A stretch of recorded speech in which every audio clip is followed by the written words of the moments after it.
तर प्रकार 4 मध्ये सूत्र क्रमांक 3 वर आता हे सूत्र जस्ट तुम्हाला पुस्तकातून प्रश्न शोधता यावे याच्यासाठी मी वापरत आहे, नाहीतर या सूत्रांचा काही असा वापर नाहीये, फक्त मी टाईप तुम्हाला शोधता यावे पुस्तकातून. उकेडा प्रकाशन माने सरांची जी पुस्तक आहे तिथून तुम्हाला अभ्यास करायचा आहे, तिथून प्रश्न शोधायसाठी तुम्हाला हे मी सूत्र सांगत आहे. ठीक आहे, वास्तविकता सूत्राची काही गरज नाही. पाहूया आपण. पहिल्या नळाने टाकी 20 तासात भरते, याला काय लिहायचं? 20 पैकी 1 भाग. किती वेळात? 1 तासात. बरोबर आहे. दुसऱ्या नळाने टाकी 10 तासात भरते, म्हणजे 10 पैकी 1 भाग. किती तासात? 1 तासात. तिसऱ्या नळाने टाकी 8 तासात भरते, 8 पैकी 1 भाग. हा सगळा पहिला नळ, दुसरा नळ आणि तिसरा नळ तिन्ही नळाचा मिळून 1 तासाचं काम आहे. तिन्ही नळाने मिळून 1 तासाचं काम आहे. ही गोष्ट लक्षात आली.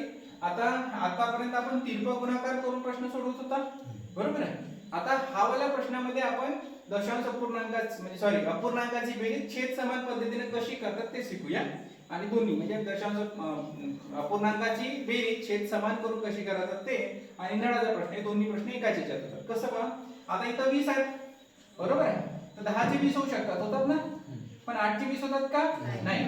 सगळ्यात मोठी संख्या विचार करा, इथे 10 चे 20 होतात पण 8 चे 20 होत नाही, बरोबर आहे.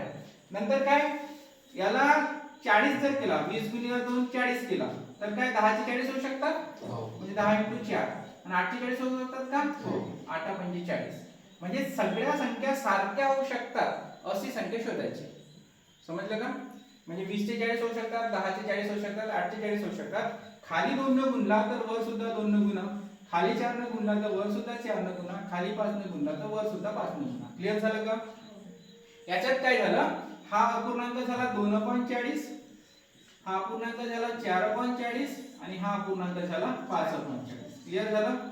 आता काय, खाली छेद जर सारखे असतील, वर अंश जर वेगळा असेल तरी आपण खाली छेद जसं तसं लिहून वर फक्त अंशाची बेरीज करू शकतो. 2 4 5, 2 आणि 4 6, 6 आणि 5 11, 11/40. हा 11/40 म्हणजे 40 भागापैकी 11 भाग. काय बोललोय? 40 भागापैकी 11 भाग. किती वेळात भरतोय? 1 तासात. कोणत्या नळाने? पहिल्या नळाने, दुसऱ्या नळाने आणि तिसऱ्या नळाने.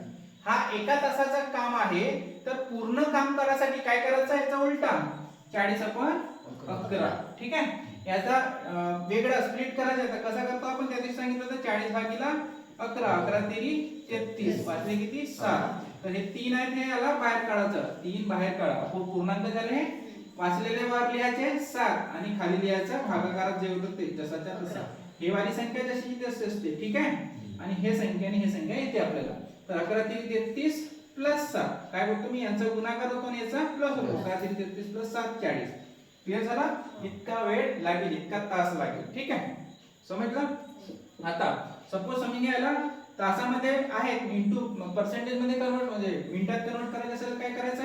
3 7 म्हणजे 11 इंटू किती करू? 60. असं आवश्यक नाही की प्रत्येक वेळेस भाग जाईलच म्हणून, ठीक आहे.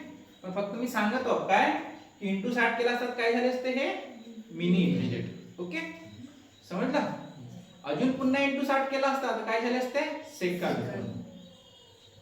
कन्सेप्ट बरोबर लक्षात घ्या. कन्सेप्ट आला तर बाकी सगळे प्रश्न येतील. आता मी ह्या वाल्या प्रश्नात काही छोट्या छोट्या गोष्टी बोलतो, त्या गोष्टीच्या समोर जाऊ ना आपण आणि नेक्स्ट लेवलचे प्रश्न सॉल्व्ह करू ना, त्यावेळेस तुम्हाला असं समजेल की नाही, हे जे छोटे प्रश्न, ज्या छोट्या छोट्या गोष्टी बोलतो त्या छोट्या गोष्टीचा उपयोग आपल्याला हाय लेवलवरचे प्रश्न सॉल्व्ह करण्यासाठी होईल.